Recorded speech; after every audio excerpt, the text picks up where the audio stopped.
Hello guys, welcome back. Today we are going to learn about access control list in which we are going to cover two commands getFACL and setFACL. For most situations, the standard Linux permissions are satisfactory, but they have certain limitations. These permissions are limited only to the file owner, the group owner, and then for everyone else.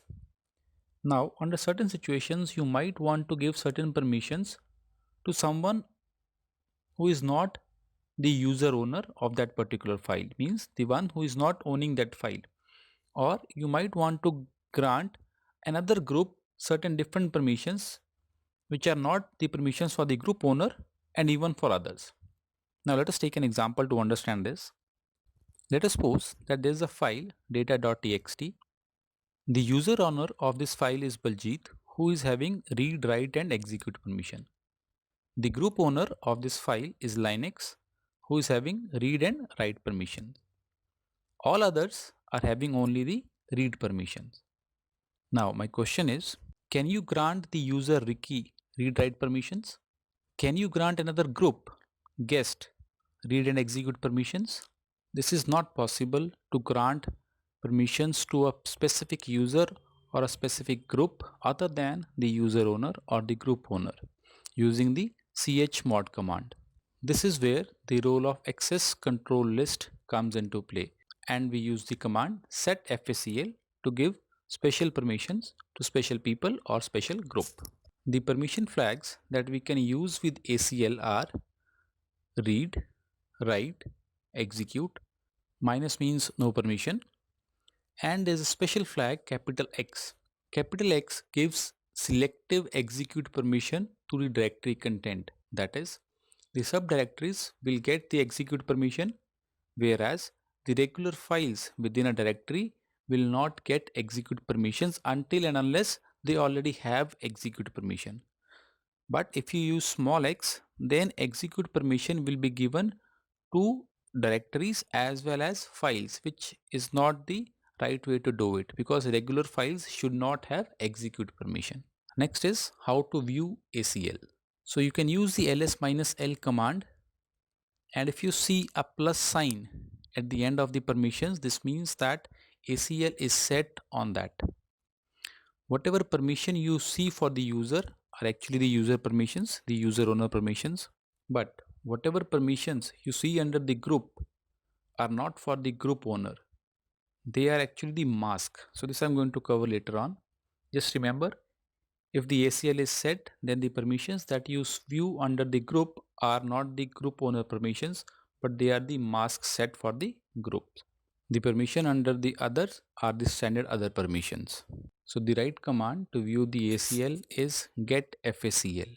So you write getFACL and then the file name. And let us take an example. So if I use the ls-l command, you can see a list of files here, and wherever you see plus, this means that the ACL is set on that particular file or directory. Now if I view the long list of the directory job, you can see that the plus sign is there, which means that the ACL is set on the directory job. The use of ls-l does not give us any kind of detail. To view the detailed ACL, we need to use the getFACL command. Now the details are: the file name is job, the file owner is Lisa, the group owner is root, the permissions for file owner are read, write and execute, the permissions for the group owner are read and execute, and similarly the permissions for others are also read and execute. The default permissions are also mentioned here. Default permissions mean that whenever we will create new files and subdirectories within the job directory, the user is going to get read write x, the group is going to get read write, and others are going to get read and execute permissions. So you can see that the default group permissions are different from the current group permissions. This is because I have changed the settings accordingly. Now another example is If I view the long list for the file named file, you can see ACL is set. If I use getFACL command, it shows the full detail. In this case, the named user student has read, write and execute permissions, whereas the user owner has only read, write permission. So we can use ACL to give the named user or a named group certain specific permissions.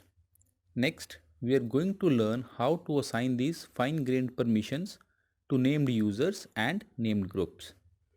The command used to set ACL is setFACL. We will use the "-m" option if we want to add or modify the existing ACL permissions.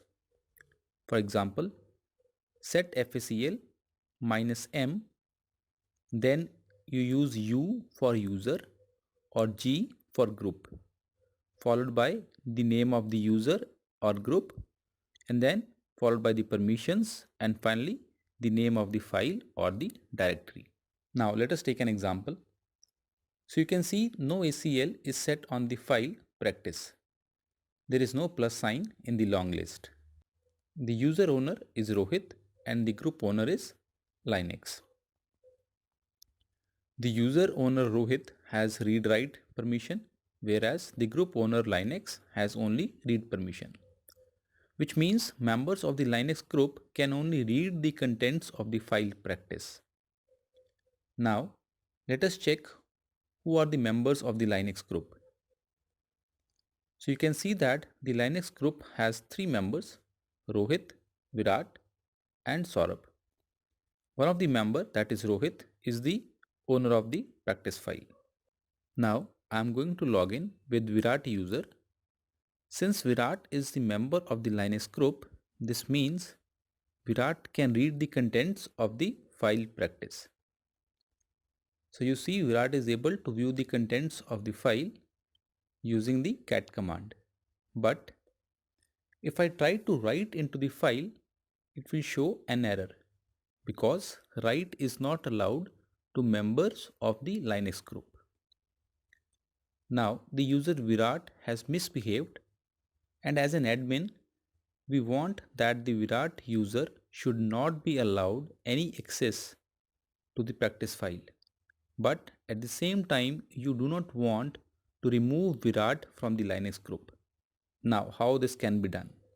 For this, we will use the setFACL command to restrict permissions only for Virat while not affecting any members of the Linux group. So the command will be setFACL -m u colon Virat colon, since we do not want any permissions, so no permission, and then the file name. So this will deny Virat any access to practice file but will not affect any other member of the Linux group. Now we can verify this using the getFACL command also. So you see that user Virat has got no permission on the file. Let's verify this by checking the account of each user of the Linux group. Now I will go back to Virat user login. Who am I? Virat. Now if Virat tries to read the contents of the file practice, he will get permission denied error. Whereas if I log in with Saurabh, who is also the member of the Linux group, Saurabh will be able to read the contents of the practice file. There you go. This is because we have only put restriction on the Virat user and not on any member of the Linux group. We can also grant certain specific permissions to named groups also. Now let's grant special permissions to a named group. This is a group project 1 whose members are Ram and Sham. As of now, they are part of others and have only read permission on the file practice. So if I log in with user Ram and I try to read the contents, you can see that he can read the contents of the file, but he cannot modify the contents because write permission is not there. Same holds true for the other member of the group, that is Sham. Next, we will change permissions for project 1 group. The command is set FACL -m and then G colon name of the group, that is project 1. The new permissions, so read and write. So I'm going to add the write permission. Now if I log in with user Sham and try to write into the file practice, you will see he is able to write into the file because we have allowed write permission for group project 1. The same also holds true for the other group member of the project 1 group, that is Ram.